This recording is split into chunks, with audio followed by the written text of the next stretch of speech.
Hello hello hello. Okay, so hello everyone, welcome to Audis star classes. तो कैसे हो यार आप सब? उम्मीद है सब बढ़िया होगा और आपकी पढ़ाई लिखाई बहुत ही अच्छे तरीके से चल रही होगी, आपकी तैयारी एक ट्रैक पे चल रही होगी। ऐसा हम आपसे उम्मीद कर सकते हैं कि नहीं कर सकते हैं यार? कर सकते हैं ना? तो यार आज के लेक्चर में हम क्या पढ़ने वाले हैं? आज के लेक्चर में हम पढ़ने वाले हैं भैया स्ट्रक्चर ऑफ स्पर्म। तो जिसको भी स्ट्रक्चर ऑफ स्पर्म को याद करने में तकलीफ होती थी, कठिनाई होती थी, दिक्कत होती थी, परेशानी होती थी, आज इसके आज के इस वाले वीडियो में इन सारी प्रॉब्लम का सॉल्यूशन मिल जाएगा यार। आज के बाद से ऐसा पढ़ोगे कि स्ट्रक्चर ऑफ स्पर्म कभी जिंदगी में भी नहीं भूलेगा। कोई सपने में भी बताएगा ना यार स्पर्म, तुरंत स्ट्रक्चर ऑफ स्पर्म ही याद आएगा यार। उम्मीद मान करो ऐसा कि ऐसा ही होने वाला है और ऐसा ही आपके दिमाग में एकदम इम्प्रिंट होने वाला है स्ट्रक्चर ऑफ स्पर्म। तो यार इसके पहले वाले लेक्चर में हमने क्या पढ़ा था? स्पर्म के फॉर्मेशन के बारे में पढ़ा था। खैर एक टॉपिक हुआ करता था जिसका नाम हुआ करता है यार गैमेटोजेनेसिस। इसी गैमेटोजेनेसिस के दो पार्ट हुआ करते थे, स्पर्मेटोजेनेसिस एंड oogenesis। तो इसके पहले वाले लेक्चर में हमने यार स्पर्मेटोजेनेसिस की कंप्लीट अंडरस्टैंडिंग के साथ साथ एनसीईआरटी की एक एक लाइन को निचोड़ करके एकदम रस बना के हमने पी लिया था कि नहीं पी लिया था भैया? बताइए कमेंट सेक्शन में। जो भी हमारा पिछला लेक्चर देख रहे हैं, देख चुके हैं, एक बार बताओ कि तुमको पूरा स्पर्मेटोजेनेसिस की एकदम फील आए कि नहीं आया? आज के बाद से कोई थियोरेटिकल क्वेश्चन बने, चाहे कोई भी न्यूमेरिकल क्वेश्चन बनता है नीट के अंदर में, चाहे बोर्ड के अंदर में, छोड़ के आना पड़ेगा क्या? बिल्कुल नहीं छोड़ के आएंगे यार, बिल्कुल नहीं छोड़ के आएंगे। ऐसा हम कसम खा लिए डिसेंट स्टार पे कि नीट की औकात ही नहीं है कि इस चैनल के बाहर जाकर ही तुम पेपर सेट कर दो, है ना? तो खैर हमने चैलेंजिंग सीरीज काफी शुरू किया अपने डिसेंट स्टार के चैनल पे, एनसीईआरटी डिबेट वर्जन 2.0। चलिए भाई, तो आज का लेक्चर इन्हीं सब खूबसूरत बातों के साथ शुरू करते हैं। और ये प्यारा सा चैनल हमारा और आपका डिसेंट स्टार, और हम दोनों मिल करके, जहाँ पे हम और आप यार मिल करके काफी एक हेल्दी डिस्कशन करते हैं, एक दूसरे को समझाते हुए, सब कुछ समझते हुए पढ़ते रहते हैं इस चैनल पे डिसेंट स्टार के। तो इसीलिए इसीलिए ये चैनल इतना खास है। क्यों खास है? क्योंकि सारी चीज हम एक दूसरे को आपस में समझाते हुए, एक दूसरे से डिस्कस करते हुए हम समझते रहते हैं। चलिए भाई, आज का जो लेक्चर है, आज का जो लेक्चर है क्या, स्ट्रक्चर ऑफ स्पर्म। इसके पहले वाले लेक्चर को जरा ध्यान से एक बार ओवरव्यू ले लेते हैं, ताकि हमें हमारे दिमाग में थोड़ा बहुत क्लिक हो जाए। इसके पहले वाले लेक्चर में हमने क्या पढ़ा था? देख रहे हो यार कितनी गंदी तरीके से एनसीईआरटी को पढ़ा जा रहा है डिसेंट स्टार के वर्जन 2.0 में, देख रहे हो ना? तो अपने दोस्तों को भी बताओ कि अगर इसी गंदे तरीके से तुम चाहते हो एनसीईआरटी को, इसी गंदे तरीके से एक एक क्वेश्चन को चाहते हो पीट के आए नीट में, तो इस तरीके से एकदम बहुत ही गंदे तरीके से तुम्हें पढ़ना पड़ेगा एनसीईआरटी को। एकदम मारना पड़ेगा एकदम रंग के, एनसीईआरटी का एक एक पन्ना फाड़ देना पड़ेगा यार पढ़ते पढ़ते। तो चलो भाई, गैमेटोजेनेसिस तो हमने बहुत ही अच्छे तरीके से पढ़ लिया था। अब इस वाले छोटे से लेक्चर है जिसमें हम स्ट्रक्चर ऑफ स्पर्म को पूरी तरीके से याद कर लेंगे। फिर इसके बाद हम oogenesis को पढ़ेंगे, फिर देन आगे के टॉपिक को हम खत्म करेंगे। तो देखो, स्ट्रक्चर ऑफ स्पर्म को बताने से पहले, क्या स्ट्रक्चर ऑफ स्पर्म को बताने से पहले यार, थोड़ा सा मैं पहले जो अपना कहानी की शुरुआत करूंगा, तो यहीं से शुरू करूंगा कि स्ट्रक्चर ऑफ स्पर्म को एक बार देख लेते हैं क्या क्या है, तब जाकर के हम एनसीईआरटी के लाइन में घुसेंगे, फिर एकदम चिड़फाड़ करके किनारे कर देंगे, है ना? तो देखो, जब भी हम स्पर्म के स्ट्रक्चर की बात करते हैं, ठीक है ना, जब भी हम स्पर्म के स्ट्रक्चर की बात करते हैं, तो इसके कितने पार्ट हुआ करते हैं? तो इसके मेनली यार, ये देखो, एक दो तीन चार, तो चार पार्ट हुआ करते हैं। कितने मेन पार्ट हैं? तो चार पार्ट है, ठीक है ना? देखो, जो स्पर्म है ये एक इलोंगेटेड पार्ट स्ट्रक्चर होता है, ठीक है ना? देखो ध्यान से इस स्पर्म को देखो, और देखो जो स्पर्म होता है भैया, वो एक इलोंगेटेड पार्ट होता है कि नहीं? बिल्कुल सर, जो स्पर्म है वो एक इलोंगेटेड पार्ट है। अगर इलोंगेटेड पार्ट है, अगर कोई भी चीज देखो, अगर इलोंगेटेड पार्ट हुआ करती है, तो इसके तीन मेन पार्ट हुआ करते हैं। कितने पार्ट हुआ करते हैं? वे इसके तीन मेन पार्ट हुआ करते हैं। एक होता है हेड, पहला पार्ट याद रखो हेड। इसके बाद हेड और मिडल पीस को कनेक्ट करने वाला जो होता है, एक कौन होता है? नेक होता है। नेक मतलब हेड, जैसे हेड हो गया, ये अपना मिडल पीस हो गया ना? तो हेड हो गया, मिडल पीस। हेड और मिडल पीस को कनेक्ट करने वाला कौन पार्ट होता है? नेक। एग्जाम के ऑप्शन में कभी कभी कॉलर भी दिखेगा, तो कॉलर मत मार करके आना। कौन सा चीज है? नेक है, तो नेक को मार करके आ जाएंगे। चलिए साहब, हेड हो गया, नेक हो गया। तीसरा जो है वो होता है मिडल पीस। क्या है? तीसरा जो पार्ट होता है ये अपना मिडल पीस हो गया। और जो सबसे नीचे का पार्ट है, इसको बोलेंगे टेल। टेल को हिंदी में क्या कहते हैं? पूंछ बोलते हैं कि नहीं बोलते हैं? बिल्कुल यार। और जो टेल होता है ऐसे ऐसे लहरते रहता है कि नहीं? ऐसे ऐसे ऐसे ऐसे ऐसे ऐसे ऐसे ऐसे ऐसे लहरते रहता है ना। इसी तरीके से जो स्पर्म के अंदर में जो भैया टेल होता है ऐसा ऐसा ऐसा ऐसा ऐसा ऐसा ऐसा नाचते रहता है, ठीक है ना। तो देखो हेड हो गया, नेक हो गया, मिडल पीस हो गया, टेल हो गया। तो 4 पार्ट हुआ करते हैं स्पर्म के, हेड, नेक, मिडल पीस और टेल, ठीक है ना। ये 4 पार्ट क्लियर है क्या? बिल्कुल यार। अब देखो जब अगर तुम सेल पढ़े होगे, अगर तुम सेल पढ़े होगे वहां पे कि जो एंटनी वन लीवेनहॉक था, ये सबसे पहले स्पर्म सेल की खोज किया था कि नहीं किया था? बिल्कुल यार। तो देखो स्पर्म क्या है? स्पर्म एक सेल है कि नहीं है? बताओ भाई, स्पर्म एक सेल है कि नहीं है? हाँ सर, स्पर्म जो है ये पूरा एक सेल है। बिल्कुल, अगर सेल है तो सेल के बाहर में प्लाज्मा मेम्ब्रेन होगा कि नहीं होगा? अरे सेल है तो सेल के बाहर में सेल मेम्ब्रेन बोलो या प्लाज्मा मेम्ब्रेन होगा कि नहीं होगा? बिल्कुल सर, कि जो सेल होता है, जैसे अगर ये मान लो कोई सेल है, अगर ये कोई सेल है तो इसके बाहर में प्लाज्मा मेम्ब्रेन है, बिल्कुल प्लाज्मा मेम्ब्रेन है। और एनिमल सेल और प्लांट सेल में अंतर क्या हुआ करता था? एनिमल सेल और प्लांट सेल में बस एक मेन अंतर जो ये है कि एनिमल सेल के अंदर में क्या था? प्लाज्मा मेम्ब्रेन हुआ करता है, सेल वॉल नहीं हुआ करता है। ठीक, प्लांट के सेल के अंदर में सेल वॉल हुआ करता है। तो बताओ ये जो स्पर्म है ये प्लांट सेल है कि एनिमल सेल है? अरे सर ये तो एनिमल सेल होगा। क्या आदर्श भैया, आप भी क्या बात करते हैं? ये जो स्पर्म है एनिमल सेल है। बिल्कुल यार, ये जो स्पर्म है ये एनिमल सेल हुआ करता है। अगर एनिमल सेल है तो क्या इसमें सेल वॉल पाई जाएगी? बिल्कुल नहीं, बिल्कुल नहीं। तो इसका मतलब कि इसके अंदर में डायरेक्ट एयर प्लाज्मा मेम्ब्रेन पाया जाए कि नहीं पाया जाएगा? पाया जाएगा ना। देखो स्पर्म के बाहर में पूरी की पूरी बॉडी को लेकर के, मतलब इस पूरे स्पर्म को जो कवर करने वाला है, इसके ऊपर पाया जा रहा प्लाज्मा मेम्ब्रेन। बिल्कुल सर, प्लाज्मा मेम्ब्रेन तो स्पर्म पे पाया ही जाएगा। तो देखो पाया भी तो जा रहा है भैया। ठीक, इतनी बात है। ये बेसिक बेसिक इंट्रोडक्शन था। अब देखो तो हेड क्या है? अब हम हेड को पढ़ लेंगे, नेक को पढ़ेंगे, फिर मिडल पीस और टेल को पढ़ लेंगे, फिर अपना स्ट्रक्चर ऑफ स्टूल खत्म हो जाएगा, फिर एनसीईआरटी की लाइन को देख लेंगे। तो देखो जब भी हम हेड की बात करते हैं तो इतना पोर्शन पूरा हेड है। और हेड में क्या होता है? ये ऊपर में ये जो टोप्पी जैसा दिख रहा है, कैसा दिख रहा है? जो टोप्पी जैसा दिख रहा है ना, देखो ये जो स्पर्म हेड है, हेड के ऊपर हम टोपियां लगाते हैं ना भाई, टोपा टोपा। तो इस टोपा को बोलते हैं एक्रोसोम, एक्रोसोम को बोलते हैं पीओ पीओ टोपा। टोपा of sperm is known as the acrosome. अरे क्लियर है क्या कि जो स्पर्म के हेड पे जो टोपी होता है, जो टोपा होता है, उसको क्या बोलते हैं साहब? उसको बोलते हैं एक्रोसोम। ठीक बात है। चलिए सर, इसी हेड के अंदर में इसी हेड के अंदर में क्या पाया जाएगा? इसी हेड के अंदर में न्यूक्लियस पाया जाएगा, जो क्रोमैटिन मटेरियल है, जो डीएनए आरएनए जितना भी चीज है तो इसी के अंदर में पाया जाएगा। बिल्कुल सर, ये तो हमें न्यूक्लियस समझ में आ रहा है कि इसमें हेरिडिटी मटेरियल है जो एक जनरेशन से दूसरे जनरेशन में ट्रांसमिट होगा। पर ये जो टोपा आप लगाए हैं, इस टोपा का क्या काम है? इस एक्रोसोम का क्या काम है? तो सुनो यार, ये जो एक्रोसोम का काम होता है, इस एक्रोसोम के अंदर होता है हाइड्रोलिटिक हाइड्रोलिटिक एंजाइम। कौन सा एंजाइम? तो इसके अंदर में होता है हाइड्रोलिटिक एंजाइम। अरे सर, ये तो जो हाइड्रोलिटिक एंजाइम है ये हम कहाँ पे पढ़े थे? ये तो हम लाइसोसोम के अंदर में पढ़े थे कि हाइड्रोलिटिक एंजाइम लाइसोसोम के अंदर होता है जो किसी चीज को डिस्ट्रॉय करने का काम करता है। बिल्कुल यार। तो एक्रोसोम जो होता है इसके अंदर हाइड्रोलिटिक एंजाइम पाया जाता है। अब ये हाइड्रोलिटिक एंजाइम क्या करेगा?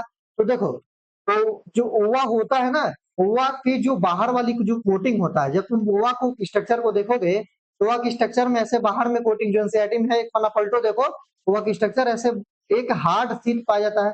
तो जब ओवा ओवा से जब स्पर्म टकराएगा तो ओवा की दीवार को फाड़ना पड़ेगा कि नहीं फाड़ना पड़ेगा? अरे तभी तो स्पर्म जो है ओवा के अंदर में इंटर कर पाएगा।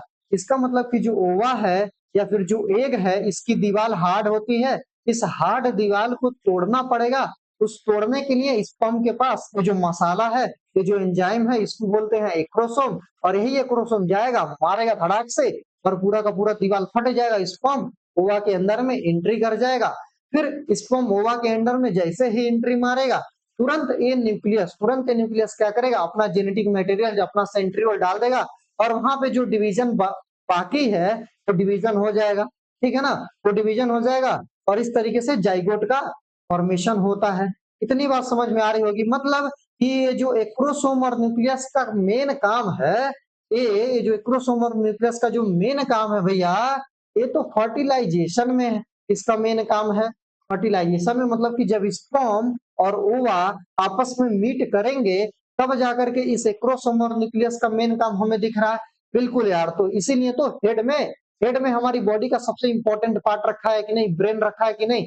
इसी तरीके से स्पर्म के भी अंदर में, स्पर्म के हेड के अंदर में जो सबसे मेन मटेरियल है, जो सबसे मेन मसाला है, उसको रखा हुआ है स्पर्म के अंदर में। तो देखो इतनी बातें क्लियर हो गई कि नहीं हो गई। बिल्कुल यार, आगे बढ़ते हैं अगर इतनी बातें समझ में आई तो। अगला जो पार्ट है नेक है। अगला कौन सा पार्ट है? ये नेक पार्ट है। तो नेक पार्ट क्या किया करता है? तो इस हेड पार्ट को और मिडल पार्ट को, इन दोनों को ज्वाइंट करने का काम क्यों करता है? तो नेक करता है भैया। नेक का काम क्या होता है कि हेड और मिडल पार्ट दोनों को जोड़ने का जो काम है वो नेक करता है। जिस तरीके से हमारी बॉडी में यहाँ पे हेड है और बॉडी का मिडल पीस है और नेक है, इन दोनों को जोड़ने का काम कर रहा है। सिमिलरली स्पर्म के अंदर में भी जो नेक है, इसको क्या करने का काम करेगा? जोड़ने का काम करेगा। आगे बढ़ते हैं, सब आगे बढ़ते हैं। तो मिडल पीस, अब देखो मिडल पीस में क्या है, बॉडी का हमारा मिडल पीस है कि नहीं, एकदम अपने बॉडी से ही रिलेट कर लो ना यार, तुम्हें एग्जैक्टली समझ में आ जाएगा क्या चीज कह रहा है। तो यार जो बॉडी का अपना मिडल पीस है, इसमें हम खाना वाना पचता है, यहीं से तो एनर्जियां मिलती है। अरे बताओ ना, यही मिडल पास पार्ट में तो सब कुछ है जहां से बॉडी को एनर्जी मिलती है। मतलब कि जो मेन पावर हाउस है, जो एनर्जी बनाने का काम है, हमारी बॉडी के यहाँ पे होता है, मिडल पीस में होता है कि नहीं होता है? बिल्कुल आदर्श भैया, यही मिडल पीस के अंदर में बॉडी की जो एनर्जी जनरेट करने वाली मशीन है, ये लगी हुई है। सिमिलरली यार स्पर्म के भी अंदर में जब तुम देखोगे, इसी मिडल पीस के अंदर में माइटोकॉन्ड्रिया होता है। अरे है कि नहीं है? लिखा है कि नहीं? दिख रहा है कि नहीं? दिख रहा होगा। तो इसी मिडल पीस के अंदर में माइटोकॉन्ड्रिया होता है। और माइटोकॉन्ड्रिया को क्या बोला करते हैं? तो बोलो प्यार से, mitochondria is known as powerhouse of the cell. Mitochondria is known as the powerhouse of the cell. और energy currency of the cell क्या हुआ करता है? एटीपी। एटीपी बोले तो एडिनोसिन ट्राइफॉस्फेट है। क्या है? एटीपी बोले तो सर एडिनोसिन ट्राइफॉस्फेट है। तो एकदम ध्यान से देखो, इस मिडल पीस के अंदर में माइटोकॉन्ड्रिया है। तो कैसे याद करोगे? एम से मिडल पीस याद कर लो और एम से माइटोकॉन्ड्रिया याद कर लो, फटाफट क्वेश्चन में मार्क करके आ जाना। ठीक है ना? तो ये छोटे छोटे टिप्स है, टेक्निक है। अगर तुम वीडियो को स्किप करके जाओगे तो नहीं तुमको समझ में आएगा कुछ भी। ठीक है ना? तो ये मिडल पीस है और एक माइटोकॉन्ड्रिया है ना। ये मिडल पीस है और ये माइटोकॉन्ड्रिया। तो मिडल पीस में ही माइटोकॉन्ड्रिया होता है और यही पावर हाउस है सेल का। ठीक, मतलब कि यहीं से एनर्जी रिलीज होगी, यहीं से एनर्जी बनेगी। अरे अरे अरे, रुकना यार, ध्यान से। एक क्वेश्चन जो दिमाग में आ रहा है ना कि स्पर्म को एनर्जी की क्या जरूरत है भैया? स्पर्म की एनर्जी की क्या जरूरत है? तो देखो यार, देखो ध्यान से, अब सुनो। एक चीज मैंने तुमको बताया था, sexual reproduction in flowering plant को थोड़ा सा रिलेट करें क्या यार? बताओ, थोड़ा सा रिलेट करें क्या? मजा आएगा। और यहाँ का भी क्वेश्चन निकल जाएगा और वहां का भी क्वेश्चन निकल जाएगा, और थोड़ा सा हम रिलेट करें तो देखो, वहां पे एक क्वेश्चन मैंने कराया था तुमको, sexual reproduction in flowering plant में कॉन्सेप्ट बताया था कि sexual reproduction in flowering plant के अंदर में पॉलिनेशन हुआ करता है। हाँ यार, हुआ तो करता है। पर पॉलिनेशन की नीड क्यों पड़ी थी? क्योंकि प्लांट के अंदर में चाहे मेल गैमीट हो चाहे फीमेल गैमीट हो, प्लांट के अंदर में बोल रहा हूं, याद रखना। तो प्लांट के अंदर में चाहे मेल गैमीट हो चाहे फीमेल गैमीट हो, दोनों के दोनों यार नन मोटाइल है। दोनों के दोनों कैसे हैं? नन मोटाइल है। ना ये मेल गैमीट मूव कर सकता है, ना ही तो फीमेल गैमीट मूव कर सकता है। तो इस तरीके से प्लांट के केस में क्या बोला? प्लांट के केस में male and female gamete both are the non motile, that why the need of pollination is required in the plant. इसलिए तो पॉलिनेशन की जरूरत पड़ी थी प्लांट में। और what about in the case of human? अगर हम ह्यूमन के बारे में बात करें, अगर ह्यूमन के बारे में बात करें तो हम देखते हैं, हम क्या देखते हैं कि देखो, ओवा जो है या फिर एग जो है, कहाँ से रिलीज होता है? ओवरी से रिलीज होता है। ठीक है ना? ओवा जो एग होता है, जो फीमेल गैमिट है, ह्यूमन के केस में याद रखो, ह्यूमन के केस में जो ओवा या एग है, जो फीमेल गैमिट है, ये नन मोटाइल होता है। क्या होता है? ये नन मोटाइल होता है। लेकिन जो मेल गैमिट होता है, जो स्पर्म होता है, वो क्या होता है? वो मोटाइल होता है। जो स्पर्म होता है क्या होता है? तो मोटाइल होता है। तो ओवा तो एक जगह पे बैठा रहेगा, ठीक है ना। स्पर्म जो है घूम घूम घूम घूम के आ जाएगा। तो देखो यार, स्पर्म जो है, इसको घूमना पड़ रहा है कि नहीं घूमना पड़ रहा है? बिल्कुल यार घूमना पड़ रहा है। अगर तुम स्पर्मेटोजेनेसिस भी पढ़े हो, अगर तुम हमारे साथ ध्यान से स्पर्मेटोजेनेसिस भी पढ़े हो, तो वहां पे मैंने एक टर्म बताया था, उस टर्म का नाम था क्या? स्पर्मिएशन। वहां पे एक टर्म था, उसका नाम था क्या? स्पर्मिएशन। अरे स्पर्मिएशन टर्म था कि नहीं था? बिल्कुल है। स्पर्मिएशन में क्या होता है, जो स्पर्म होता है सर्टोली सेल्स में जाकर के चिपका रहता है, जो स्पर्म का हेड है, यही जो स्पर्म का हेड है ये सर्टोली सेल्स के साथ जाके चिपका रहता है, फिर सेमिनिफेरस ट्यूबुल से जब रिलीज हो जाता है, तो इसी प्रोसेस को हम बोला करते थे क्या? स्पर्मिएशन। इसी प्रोसेस को बोला करते थे कि नहीं, स्पर्मिएशन। तो देखो मेल के केस में उसको घूमना पड़ रहा है ना, स्पर्म को घूमना पड़ रहा है, स्पर्म सेमिनिफेरस ट्यूबुल को छोड़ करके बाहर चला जा रहा है। इसका मतलब कि स्पर्म को अगर वॉक कर रहा है, अगर स्पर्म घूम रहा है, स्पर्म अगर मोटाइल है, तो इसको घूमने के लिए एनर्जी की जरूरत पड़ेगी कि नहीं पड़ेगी भैया बताइएगा? इसको घूमने के लिए एनर्जी की जरूरत पड़ेगी कि नहीं पड़ेगी? बिल्कुल यार। अभी ऐसी थोड़ी कि स्पर्म को टेस्टिस से ही बस बाहर निकलना है। अरे भाई इसे तो वेजाइना तक अप्रोच करना है कि नहीं? अरे वेजाइना क्या, इसको तो यूटेरस तक जाना है। बिल्कुल यार, फॉलोपियन ट्यूब तक जाना है ना, टेस्टिस से निकल करके फॉलोपियन ट्यूब तक जाना है। सोचो कितना बड़ा रास्ता है, कितनी बड़ी जर्नी है। अगर इतनी बड़ी जर्नी को ट्रेवल करना है, ज्यादा एनर्जी की जरूरत पड़ेगी कि नहीं पड़ेगी? बिल्कुल यार, ज्यादा एनर्जी की जरूरत पड़ेगी। इसीलिए यहाँ पे माइटोकॉन्ड्रिया नहीं है। यहाँ पे तो देखो पूरा कितने सारे माइटोकॉन्ड्रिया है यार। यहाँ पे तो माइटोकॉन्ड्रिया का तुम्हें क्लाउड देखने के लिए मिल रहा है यार, माइटोकॉन्ड्रिया की तो यहाँ पे फैक्ट्री देखने के लिए मिल रही है। अरे यहाँ पे तो माइटोकॉन्ड्रिया की बादल देखने के लिए मिल रही है। इसीलिए यहाँ पे माइटोकॉन्ड्रिया खूब ज्यादा नंबर में और स्पाइरल फॉर्म में है। देखो स्पाइरल फॉर्म में सारे माइटोकॉन्ड्रिया इसके अंदर में अटैच होते हैं। तो समझ में आ गया क्या इस फॉर्म के अंदर में माइटोकॉन्ड्रिया की जरूरत क्यों पड़ती है, और माइटोकॉन्ड्रिया का इंपॉर्टेंस क्या है इस फॉर्म के अंदर में? क्योंकि इसे घुमाना है तो एनर्जी चाहिए, एनर्जी चाहिए तो माइटोकॉन्ड्रिया चाहिए। बिल्कुल यार, आगे बढ़ते हैं। अगला जो पार्ट है वो होता है सबसे लास्ट पार्ट इस फॉर्म का, इसको बोलेंगे क्या? टेल। देखो पूछ, टेल मतलब पूछ, तो पूछ का क्या काम का है? इसके अंदर में टेल है तो क्या करेगा? ये घुमाने का काम करेगा कि नहीं? बिल्कुल यार। इसी टेल के अंदर ये मोटिलिटी प्रोवाइड करता है। क्या प्रोवाइड करता है? मोटिलिटी प्रोवाइड करता है। इसी वजह से जो स्पर्म है मूव करता है, मूव करता है। और टेस्टिस से लेकर के तुम्हारा एफटी मतलब फॉलोपियन ट्यूब तक की जर्नी यार स्पर्म को क्या करना पड़ेगा? कवर करना पड़ेगा। अरे करना पड़ेगा कि नहीं? बिल्कुल सर करना पड़ेगा। तो करना पड़ेगा तो एनर्जी की जरूरत पड़ गई और वहां पे जाके फर्टिलाइजेशन भी करना पड़ेगा कि नहीं? बिल्कुल यार, फर्टिलाइजेशन की जरूरत करना पड़ेगा। तो वहां पे हेड पाया जाना चाहिए कि नहीं? हेड पाया जाना चाहिए। और हेड के अंदर मैक्रोसोम न्यूक्लियस भी पाया जाना चाहिए कि नहीं पाया जाना चाहिए? पाया जाना चाहिए भैया। तो देखो पाया भी जा रहा है, ठीक। और इसको घुमाने के लिए तेल है ही। स्पर्म को देखो, स्पर्म को देखो। अरे अरे, ज्यादा ज्यादा जोश में देख रहे हो भाई, देख रहे हो देख रहे हो देख रहे हो। स्पर्म को देखो ध्यान से। स्पर्म जो है अपना पूरा एकदम मसाला लेके चल रहा है कि नहीं चल रहा है? बिल्कुल भैया, ये तो स्पर्म जो है अपना पूरा का पूरा एकदम मटेरियल लेकर के चल रहा है, ठीक है ना। पूरा अस्त्र शस्त्र स्पर्म जो अपना पूरा अस्त्र शस्त्र लेके चल रहा है, ठीक है क्या? तो स्पर्म के बारे में भाई तुम्हें इतनी ही पार्ट याद रखनी थी। इसके साथ साथ मिडल पीस के अंदर में, इसके साथ साथ मिडल पीस के अंदर में माइटोकॉन्ड्रिया के साथ साथ सेंट्रियोल भी पाया जाता है, ठीक है ना। सेंट्रियोल भी पाया जाता है, ठीक है ना। देखो यार, जब मूजेनेसिस तुमको पढ़ाएंगे तो तुम्हें समझ में आ जाएगा कि इसके अंदर में सेंट्रियोल का काम क्या है, ठीक है ना। क्योंकि oogenesis में एक फेज है, एक स्टेज है जो अरेस्ट हुआ करता है, और जैसे ही ये स्पर्म जाएगा तो वहां पे डिवीजन हो जाएगा, ठीक है ना। तो इसलिए इसलिए यहाँ पे इसी मिडल पीस के अंदर में, इसी मिडल पीस के अंदर में सेंट्रियोल पाया जाएगा, ठीक है ना भाई। इसी मिडल पीस के अंदर में सेंट्रियोल पाया जाएगा। तो चलिए साहब, अब क्या करते हैं, अब हम लाइन को जरा ध्यान से देख लेते हैं, ठीक है ना। हमेशा की तरह लाइन पे ध्यान एक बार थोड़ा देते हैं और समझते हैं। तो देखो क्या लिखा है कि हम स्ट्रक्चर ऑफ स्पर्म का डायग्राम दिया हुआ है, और बिल्कुल यार इसको हमने बहुत अच्छे तरीके से समझा और देखा। और देखो भाई यहाँ पे लिखा भी है एक इसका माइक्रोस्कोपिक स्ट्रक्चर है। ऐसे इसको हम देखेंगे नेकेड आइड से तुम्हें कुछ नहीं दिखेगा, ठीक है ना। Bus white white liquid type से ही दिखेगा, कुछ थ्रेड लाइक दिखेगा। पर ये इसका क्या है? माइक्रोस्कोपिक स्ट्रक्चर है। और जब हम इसको माइक्रोस्कोप में देखते हैं स्पर्म को, तो हमें हेड देखने के लिए मिलेगा। तो हेड देखो यहाँ पे है। नेक देखने के लिए मिलेगा, बिल्कुल सर नेक देखने के लिए। मिडल पीस तो दिखाया भी सर, और ट्रिक भी बताया, एम से मिडल पीस, और मिडल पीस में माइटोकॉन्ड्रिया पाया जाता है। टेल, पूछ, बाउली पूछ तो ये चलती रहेगी, ठीक। तो देखो, अब plasma membrane envelop the whole body of sperm. क्या बोला? Plasma membrane envelop the whole body of sperm. तो जिस तरीके से एक सेल ही तो है, अब ऐसा थोड़ी है कि जो सेल में जो प्लाज्मा मेम्ब्रेन होता है आधा ही सेल को कवर करता, कहता है कि ए सेल हम तुमको आधा ही कवर करेंगे, ऐसा नहीं होता है, बिल्कुल नहीं होता है। अगर ऐसा नहीं है तो ये भी एक सेल ही तो है। तो ये जो प्लाज्मा मेम्ब्रेन है, प्लाज्मा मेम्ब्रेन है, ये पूरी बॉडी को कवर करेगा कि नहीं करेगा?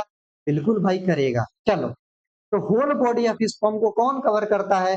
किसी प्लाज्मा मेम्ब्रेन, प्लाज्मा मेम्ब्रेन क्या करता है? देखो पूरी स्पर्म की बॉडी को कवर करेगा। चलिए सब आगे बढ़ते हैं, और आगे बहुत ही अच्छा अच्छा चीज लिखा हुआ है कि स्पर्म के हेड के अंदर में, स्पर्म के जो हेड है इसके अंदर में एक इलोंगेटेड, याद रख लो, इसके अंदर ये जो न्यूक्लियस होता है एक इसका शेप है, क्या लिखा है?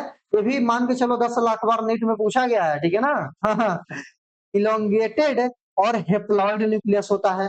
कैसा शेप होता है? इस न्यूक्लियस को ध्यान से देखो तो ये लंबा है, ये इलोंगेटेड है और हेप्लॉइड है। बिल्कुल यार, इसका जो न्यूक्लियस होगा वो हेप्लॉइड ही होगा, ठीक है ना? और इसके इंटीरियर पोर्शन पे, किसके? स्पर्म के इंटीरियर पोर्शन बोले तो स्पर्म के हेड पे क्या है? स्पर्म के भैया हेड पे क्या पाया जाता है? एक्रोसोम पाया जाता है। एक्रोसोम का अगर शेप देखो कैप लाइक, टोप्पा टोप्पा है, ठीक है ना? टोप्पा जैसा होता है। और एक्रोसोम के अंदर में क्या फील्ड होता है? भरा होता है। इसके अंदर में एंजाइम, इस एंजाइम को हम क्या बोलते हैं? एक्रोसोमल एंजाइम या फिर हाइड्रोलिटिक एंजाइम, उनको बता ही दिया। That helps fertilisation of ovum. तो ये तो मैंने तुमको कितने अच्छे तरीके से समझा यार, बेईमानी मत करवा। ठीक, अब देखो मिडल पीस, मिडल पीस के अंदर में लिखा है न्यूमरस माइटोकॉन्ड्रिया। क्या लिखा है? Numerous mitochondria. इसीलिए मैंने बोला हूं ना, बहुत ढेर सारे माइटोकॉन्ड्रिया पाए जाएंगे, माइटोकॉन्ड्रिया के बादल पाए जाएंगे, माइटोकॉन्ड्रिया की क्लाउड पाई जाएगी इस मिडल पीस के अंदर में। और जो क्या करता है? एनर्जी प्रोवाइड करता है किसके लिए? Movement of, for the movement of tail, ठीक है ना? और मूवमेंट टेल, टेल को घूमने के लिए एनर्जी प्रोवाइड करता है। तो टेल क्या करेगा? टेल क्या करेगा? स्पर्म को मोटेलिटी प्रोवाइड करेगा। देखो टेल प्रोवाइड स्पर्म मोटेलिटी, और इसी मोटेलिटी की वजह से टेल जो है तुम्हारा फॉलोपियन ट्यूब पे जाएगा, एम्पुलरी रीजन पे, और वहीं पे फर्टिलाइजेशन हो जाएगा। और स्टमक एम्पुलरी रीजन पे भी फर्टिलाइजेशन होता है। तो दो बातें एनसीईआरटी में लिखी हुई है, फर्टिलाइजेशन पे जाएंगे तो वहां पे पढ़ लेंगे कि नहीं? बिल्कुल सर पढ़ लेंगे। आप हैं तो गम क्या है? बिल्कुल गम की बात नहीं है। जब हम हैं, when I am here then why to fear. बिल्कुल अपनी पढ़ाई अपने ही में। चलो भैया आगे देखते हैं। द ह्यूमन मेल, एक बार जब ह्यूमन मेल इजाकुलेट करता है, इजाकुलेट बोले तो जब स्पर्म बाहर आता है, ठीक है ना? एक पर इजाकुलेशन में लगभग 200 से 300 मिलियन स्पर्म, 200 से 300 मिलियन स्पर्म आते हैं। मतलब एक बार जब कोइटस होता है ना, एक बार जब सेक्सुअल इंटरकोर्स होता है, तो एक इजाकुलेशन में 200 से 300, मतलब 200 टू 300 मिलियन स्पर्म बाहर आ जाते हैं। बिल्कुल यार, देखो एक बार जब कोइटस होता है ना, लगभग 2 से 3 ml स्पर्म बाहर आता है। कितने ml?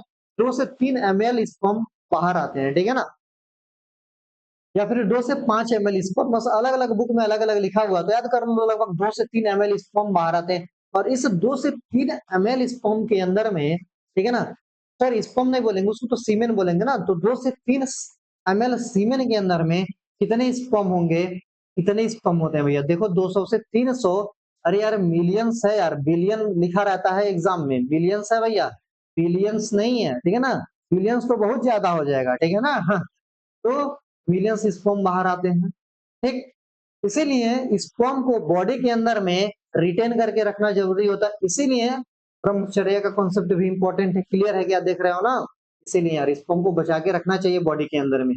तो during a coitus for which normal fertility, क्या लिखा है? देखो 200 से 300 मिलियन स्पर्म आते हैं ड्यूरिंग अ कोइटस। एक बार सेक्स जब होगा तो 200 से 300 मिलियन स्पर्म बाहर आएंगे, जिसके अंदर में नॉर्मल फर्टिलिटी, देखो स्पर्म क्यों आ रहा है? फर्टिलाइजेशन होने के लिए। तो जब फर्टिलाइजेशन होगा, मतलब कि नॉर्मल फर्टिलिटी की बात अगर हम करते हैं, तो नॉर्मल फर्टिलिटी करने के लिए लगभग एट लीस्ट, कम से कम यार 60% जो स्पर्म है ना, इनका नॉर्मल शेप और साइज होना चाहिए। क्या होना चाहिए? देखो ये जो क्वेश्चन है ना, नीट में मान के चलो कितनी लाख बार पूछा गया है नहीं पता है। अरे सर लाख बार तो नीट ही नहीं हुआ है। अरे ये तो बताने का तरीका है। तो लगभग क्या है? लगभग 60% स्पर्म के क्यों क्यों 60% स्पर्म? क्या करने के लिए? तो देखो बहुत इंपॉर्टेंट लाइन है, नॉर्मल फर्टिलिटी केयर को मेंटेन करने के लिए, नॉर्मल फर्टिलिटी करने के लिए, मतलब फर्टिलाइजेशन करने के लिए, नॉर्मल फर्टिलाइजेशन के लिए लगभग 60% जो स्पर्म है इनके पास नॉर्मल शेप और साइज होनी चाहिए। क्या होनी चाहिए? मस्ट हैव एकदम होना ही चाहिए normal shape and size. And at least जो 40% जो बाकी के जो बकिया के जो 40% स्पर्म है, ये जो है ये विग्रस मोटिलिटी है, मतलब जैसे ही रिजाइना के अंदर में ये इंसेमिनेशन होता है तुरंत एकदम इतना हाई स्पीड में घूम के जाना चाहिए ना, एकदम रॉकेट की रफ्तार से स्पर्म फॉलोपियन ट्यूब तक पहुंचना चाहिए। बिल्कुल सर, एकदम रॉकेट की रफ्तार से पहुंचना चाहिए। तो कितने परसेंट स्पर्म को? तो लगभग 40% स्पर्म के पास एकदम बहुत ही तेज विग्रस मोटिलिटी होनी चाहिए। मतलब कि यार नॉर्मल फर्टिलिटी को मेंटेन करने के लिए ये 60 और 40 का रेशियो मेंटेन करना जरूरी है कि नहीं है? हाँ यार, अगर 60-40 का रेशियो मेंटेन नहीं रहेगा ना, जन्म भर तुमको लोग 6 ही बुलाते रह जाएंगे ना। इसीलिए 60-40 का रेशियो मेंटेन करना जरूरी है, ठीक है ना। अगर चाहते हो जिंदगी भर तुम्हें कोई 6 ना करके बुलाए, तो स्पर्म को रिटेन करो, ठीक है ना। बॉडी के अंदर में स्पर्म को ज्यादा से ज्यादा अपने रिटेन करके रखो, स्पर्म को वेस्ट ना करो, और 60 और 40 का रेशियो मेंटेन करो, वरना पूरी जिंदगी लोग फिर 60-60 बुलाएंगे और सुनने के लिए तैयार रहना, ठीक है ना।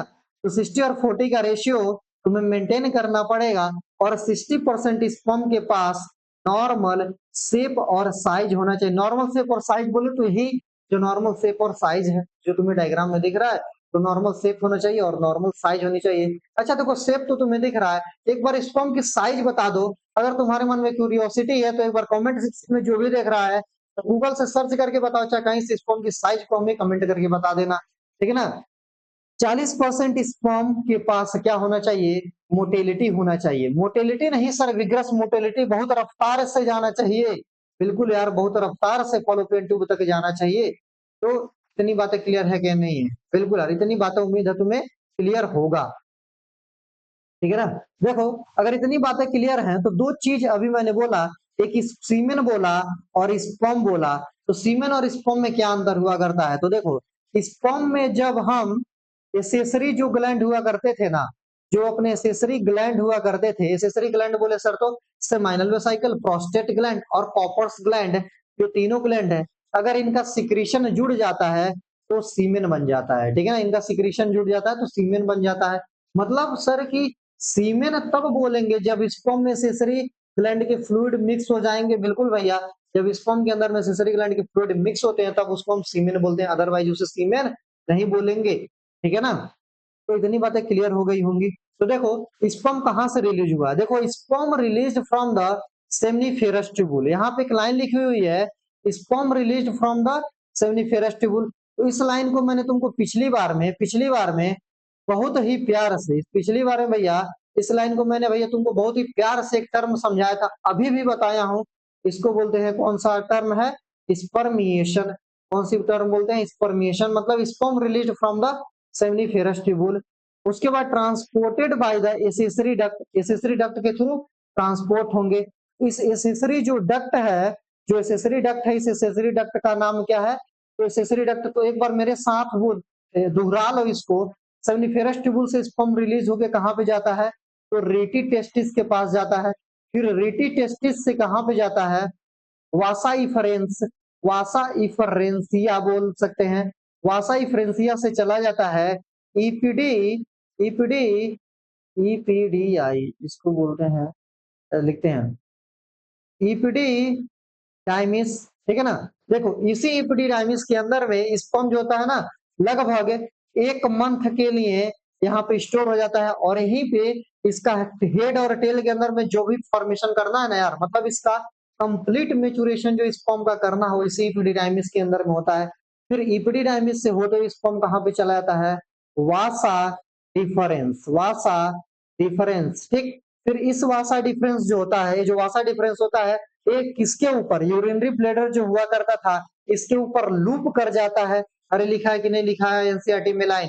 ये जो वासा डिफरेंस है इस यूरिनरी ब्लैडर के ऊपर लूप किया करता है। एक लाइन और लिखा था इपिडिडाइमिस के बारे में।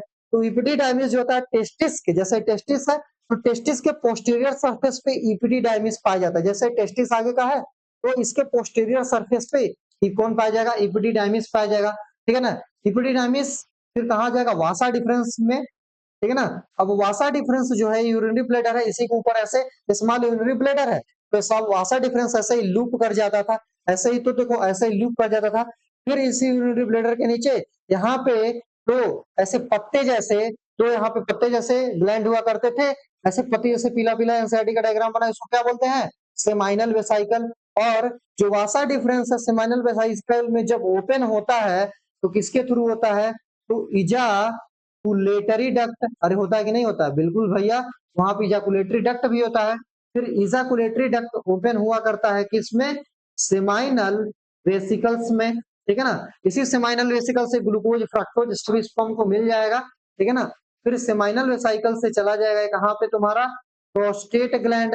अब सेमाइनल वेसाइकल कितने होते हैं यार, तो 2 होते हैं, ठीक है ना, 2 होते हैं, नंबर में कितने 2 होते हैं। प्रोस्टेट ग्लैंड कितने होते हैं, बस एक सिंगल होता है। फिर ये जो है प्रोस्टेट ग्लैंड से कहाँ पे चला जाएगा, इसको बोलते हैं कॉपर्स ग्लैंड। कौन सी ग्लैंड भैया, इसको कॉपर्स ग्लैंड, इसी ग्लैंड को बोलते हैं हम बल्बो यूरेथ्रल ग्लैंड। कौन सा ग्लैंड, तो बल्बो यूरेथ्रल ग्लैंड। फिर इस बल्बो यूरेथ्रल ग्लैंड से होते हुए यहाँ पे यूरेथ्रा पे चला जाएगा स्पर्म। फिर यूरेथ्रा के से होते हुए यूरेथ्रल मिएटस, क्या बोले, यूरेथ्रल मिएटस, ये कहाँ पे होता है, तो ग्लांस पेनिस के पर यूरेथ्रल मिएटस होता है। इसी के थ्रू स्पर्म जो है अब क्या हो जाएगा, इजाकुलेशन हो जाएगा, इसी के थ्रू स्पर्म जो है इजाकुलेट हो जाएगा। तो देखो यहाँ पे जो एसेसरी डक्ट का मतलब है, ये जो एसेसरी डक्ट का मतलब है ये है, और ऊपर वाली लाइन का मतलब ये है। उम्मीद है अब ये दोनों लाइन को बहुत ही अच्छे तरीके से समझ में आ गया होगा तुम्हें। अगर समझ में आ गया तो आगे बढ़ते हैं। Secretion of epididymis, vasa deferens, seminal vesicle, prostate gland essential होता है maturation and motility of sperm. Maturation and motility of sperm. तुम ध्यान से एक बात सुन लो, ठीक है ना।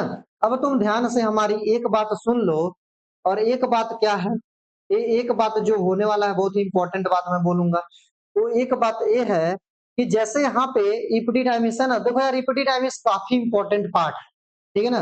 तो क्या लिखा है, मेचुरेशन और मोटिलिटी ऑफ स्पर्म। तो जैसे मैंने बोला मेचुरेशन, इस मेचुरेशन के अंदर में, इस मेचुरेशन लिखने से यहाँ पे एक चीज और याद रख लो कि इसी इपिडिडाइमिस के अंदर में एक प्रोसेस चलता है, कहाँ पे, इसी इपिडिडाइमिस जो है ना, ये जो इपिडिडाइमिस इसके अंदर एक प्रोसेस चलता है जिसको बोलते हैं डी कैपासिटेशन। क्या बोलते हैं, डी कैपासिटेशन।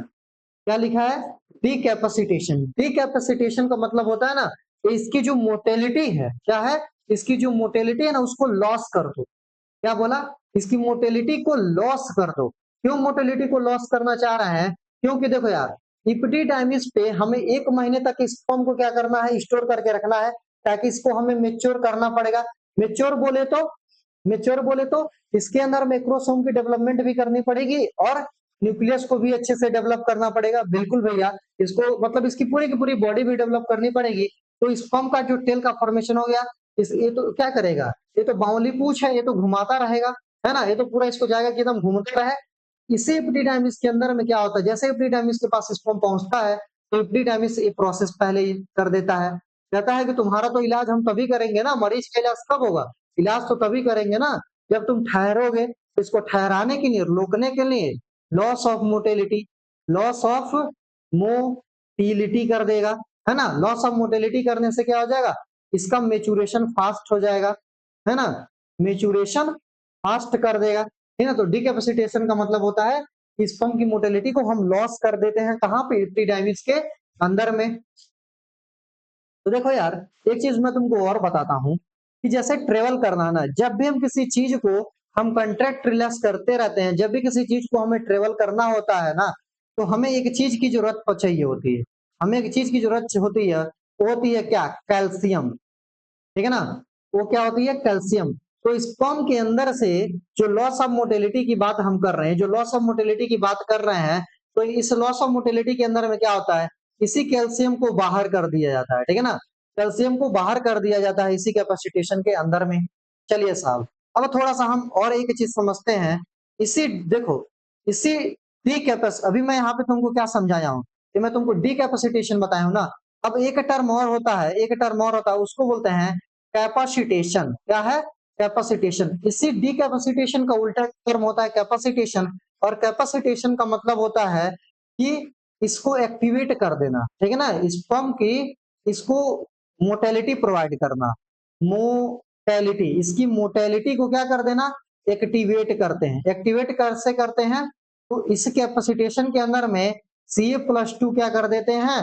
Ca+2 क्या कर देते हैं? इनपुट इसको देंगे, ठीक है ना? इसको तो जैसे ही सुनो, होता क्या है कैपेसिटेशन के अंदर में, जैसे ही देखो डीकैपेसिटेशन तो तुम्हारा एपिडिडाइमिस हो गया, तो यहाँ से जब स्पर्म रिलीज होकर के ना वेजाइना के अंदर में एंटर होगा, तो वेजाइना के अंदर में क्या होगा? स्पर्म का कैपेसिटेशन हो जाएगा, मतलब वेजाइना क्या कर देगा? इसको खूब ज्यादा एनर्जी प्रोवाइड कर देगा, क्योंकि यार इसको फॉलोपियन ट्यूब तक पहुंचना है ना, तो इसको फॉलोपियन ट्यूब तक पहुंचने के लिए वेजाइना क्या कर देगा? इसका कैपेसिटेशन कर देगा। मतलब कैपेसिटेशन लिखा हुआ है एनसीईआरटी में कि कैपेसिटेशन कहाँ पे होता है? तो फीमेल जेनाइटल ट्रैक्ट के अंदर में, याद कर लो ये जो कैपेसिटेशन की प्रोसेस है ये कहाँ पे होती है? तो फीमेल जेनाइटल ट्रैक्ट में लिख दिया यहाँ पे, देख लो। ये फीमेल जेनाइटल ट्रैक्ट के अंदर में क्या होता है? तुम्हारा एक कैपेसिटेशन का प्रोसेस हो गया फीमेल जेनाइटल ट्रैक्ट में। उम्मीद है तुम्हें दोनों चीजें समझ में आया होगा, ठीक? कैपेसिटेशन और कैपेसिटेशन तो मेचुरेशन के अंदर में यही सब चलेगा, ठीक? कैपेसिटेशन वगैरह, ठीक? तो इस लाइन का मतलब तुम्हें एकदम क्लियर हुआ क्या? इस लाइन का मतलब तुम्हें एकदम क्लियर है? तो फिर हम आगे बढ़ते हैं, ठीक? चलिए साहब आगे बढ़ते हैं, एकदम आगे बढ़ते हैं। अगला लाइन का क्या है? अगला लाइन का क्या है? तो अगला लाइन हम एकदम प्यार से देखते हैं। तो देखो क्या लिखा है, the seminal vesicle along with the sperm, तो हम जाके सीमेन बोलते हैं, चीज मैंने तुमको समझा दिया। And the function of male sex accessory, जो डक्ट है और जो ग्लैंड है मेंटेन्ड होते हैं। कैसे मेंटेन होते हैं? मतलब जो डक्ट है, देखो डक्ट को भी हमेशा चलाते रहना है। क्यों क्यों चलाते रहना है? क्योंकि स्पर्म बनने की जो प्रक्रिया है मेल के अंदर में कभी रुकती नहीं है, पूरे बुढ़ापे तक चलती रहती है। इसीलिए इसको हमें इसको क्या करना पड़ेगा? इसकी मशीनरी को एकदम तैयार करके रखना पड़ेगा कि नहीं? बिल्कुल यार, स्पर्म बनाने वाली जो मशीनरी इसको तैयार करके रखना पड़ेगा। मतलब कि ये एक्सेसरी जो डक्ट है और जो ग्लैंड है, इसके फंक्शन को हमें पूरी जिंदगी मेंटेन करके रखना। हाँ भैया, तो इसकी फंक्शन को हमें पूरी जिंदगी मेंटेन करके रखना है, तो उस मेंटेन करने के लिए हमें टेस्टिकुलर हार्मोन की नीड है कि नहीं है? बताओ यार, उसको मेंटेन करने के लिए हमें टेस्टिकुलर हार्मोन की नीड होगी कि नहीं होगी? बिल्कुल यार, यहाँ पे टेस्टिकुलर हार्मोन, एंड्रोजन जैसे हार्मोन की जरूरत पड़ेगी। देखो यहाँ पे एंड्रोजन की जरूरत पड़ेगी, और एंड्रोजन स्पर्म फॉर्मेशन में हेल्प भी कर रहा है। इस तरीके से तुम्हारा स्पर्म का जो पूरा स्ट्रक्चर है, जो डायग्राम है, मैंने कोशिश किया कि एक एक चीज को समझा पाऊं यार। एनसीईआरटी की जितना इन डेप्थ में तुम्हें समझा पा रहा हूँ, मैं कोशिश कर रहा हूँ यार समझाओ। इसीलिए यार हमारे लेक्चर थोड़े बड़े भी हो रहे हैं, इसके लिए हम क्षमा प्रार्थी हैं। जैसा कि हमने क्या बोला था कि ये जो वर्जन है, ये जो सीरीज है, ये एनसीईआरटी डिकोडर वर्जन 2.0 का सीरीज थोड़ा सा लेक्चर ज्यादा होगा, पर बिल्कुल यार बोरिंग तो होगा नहीं, है ना? ये जो लाइन है बिल्कुल बोरिंग होगी नहीं, और इसमें जो मैं पढ़ा रहा हूँ एकदम एनटीए में आएगा यार, एकदम तुम्हारे नीट में आएगा, और एकदम तुम पूरे यार पेपर की एनालिसिस है, इससे बाहर कोई भी तुम क्वेश्चन लगाओगे तो एग्जैक्टली यार सारा का सारा तुम क्वेश्चन कर ले जाओगे। ये हमारा प्रॉमिस है। आज के बाद से तुम जाओ, जो भी बुक लगाओ इस टॉपिक से रिलेटेड, जो भी क्वेश्चन लगाओ, सारे के सारे तुम्हारे क्वेश्चन निकलेंगे। उम्मीद है इन्हीं सब खूबसूरत बातों के साथ ये पूरा का पूरा तुम्हें चैप्टर समझ में आया होगा। तो चलिए भाई, आज का लेक्चर हम यहीं पे खत्म करते हैं। मिलते हैं नेक्स्ट चैप्टर में, पूजनेसिस के लेक्चर में। चलिए भाई, इसी तरीके से हमारे साथ पढ़ते रहिए, हंसते रहिए, खेलते रहिए, मुस्कुराते रहिए। Thank you, all the very best, bye bye, see you in the next lecture.